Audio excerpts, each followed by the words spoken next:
வணக்கம். இதுவரை அல்லாத ஒரு மிகப்பெரிய ஒரு தேர்தல் தான் தற்பொழுது மக்கள் ஆட்சியாளர்களை குழப்பும் விதமாக தங்களது வாக்குகளை செலுத்தியிருக்கிறார்கள். பெரும்பான்மையை நிரூபிக்க தற்பொழுது 41 சீட்டுகள் இந்தியா கூட்டணிக்கு தேவைப்படுகிறது. பெரும்பான்மையை பாஜக இழந்ததன் காரணமாக கூட்டணி கட்சிகளை தற்பொழுது நம்பியுள்ளது. பாஜக 92 இடங்களில் முன்னிலை பெற்றுள்ளது. 148 இடங்களை வென்றுள்ளது. ஆனால் பெரும்பான்மையை 272 தொகுதிகளுக்கு மேல் மத்தியில் ஆட்சி அமைக்க முடியும் என்ற காரணத்தினால் பாரதிய ஜனநாயக கட்சி தற்பொழுது கூட்டணி கட்சிகளை நம்பிதான் அடுத்த கட்ட நடவடிக்கைகளை மேற்கொண்டு வருகிறது.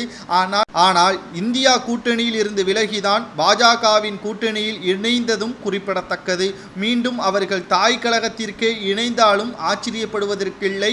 ராகுல் காந்தி அவர்கள் தற்பொழுது வெளியிட்டுள்ள மிக முக்கியமான அறிவிப்பு, பிரதமராக யாரை அறிவிப்பார்கள், 48 மணி நேரத்தில் நாங்கள் முடிவை வெளியிடுவோம் என்பது மத்தியில் இந்தியா கூட்டணி வருவதற்கு வாய்ப்புகள் அதிகமாக இருப்பதாகத்தான் செய்திகளை நம்மால் பார்க்க முடிகிறது. கிட்டத்தட்ட இந்தியா முழுவதும் உள்ள 543 தொகுதிகளுக்கான மக்களவை தேர்தல் முடிந்த நிலையில் வாக்கு எண்ணிக்கையில் பாஜக கூட்டணி 294 இடங்களிலும், காங்கிரஸ் கூட்டணி 231 இடங்களிலும், பிற கட்சிகள் அதாவது சுயேட்சையாக 18 இடங்களிலும் முன்னிலையில் உள்ளது.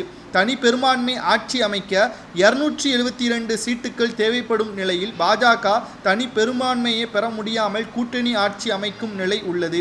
அதே சமயம் காங்கிரஸ் தற்பொழுது 231 தொகுதிகளில் வென்றால் மேற்கொண்டு 41 சீட்டுகள் கிடைத்தால் ஆட்சி அமைக்க முடியும் என்பதால் தெலுங்கு தேசம், சுயேட்சைகள் உள்ளிட்டவர்களுடன் காங்கிரஸ் பேச்சுவார்த்தையும் தொடங்கிவிட்டது.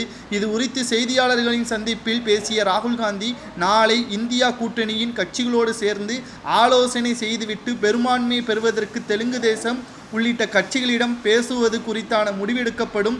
தேர்தலுக்கு முன்னதாக காங்கிரசின் பிரதமர் யார் என கேட்டபொழுது இந்தியா கூட்டணி பிரதமர் வேட்பாளரை 48 மணி நேரத்திற்குள் நாங்கள் அறிவிப்போம் என்றும் கூறியிருந்தார். தற்பொழுது 41 சீட்டுகள் கிடைத்துவிடும் என்ற நம்பிக்கையில் தெலுங்கு தேசம் மற்றும் பிரதமராக அவரை நாங்கள் நியமிக்கப்படுவதற்கான ஏற்பாடுகளும் ஒரு பக்கம் நடைபெற்று வருகிறது.